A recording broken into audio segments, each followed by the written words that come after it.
What's going on, data-driven marketers? Jack Tompkins with Pineapple Consulting Firm. Another dashboard example today. I wanted to talk about Google Analytics and Google Data Studio and kind of the comparison between the two. So analytics is super useful, right?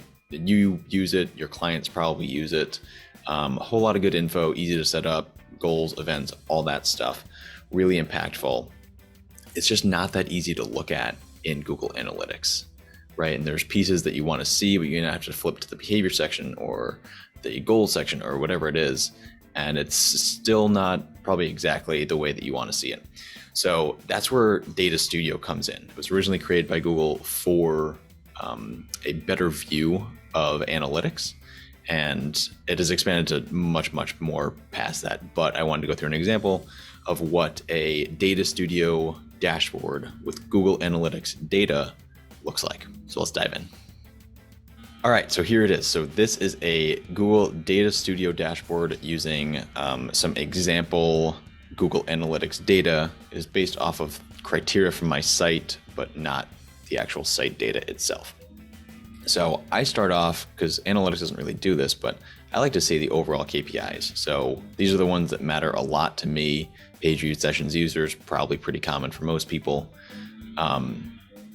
These are not clearly laid out in a way that I can just kind of click and choose a different time frame in Google Analytics, but you can do that here very easily. I like to trend the sessions too. So this is the current 30-day period versus the prior 30-day period. And then top pages, right? Where are people going once they're on my site? And then this is users and page views. Where are people coming from throughout the country? And then how are they getting there? Right? Obviously, Google's probably going to be pretty high on most people's list. YouTube, another one.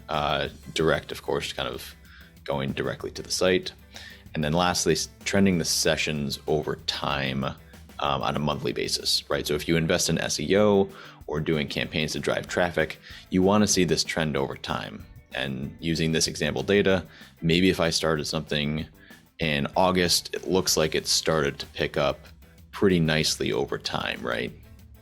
So this is Data Studio. This is how your analytics data can look, and it just makes it so much cleaner. It makes it so much easier to use.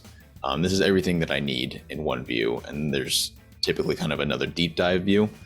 But if I just want a quick check or something to show a client or anything like that, this does the job, and it does the job really well. So that's the Data Studio dashboard using analytics data, Google Analytics data. Again, a whole lot more you can do with Google Data Studio, but this is a really good use case that a lot of people use and can use with their analytics data. So feel free to reach out. I've got a whole page on this on my site as well. But any questions at all, please feel free to reach out. Thanks so much.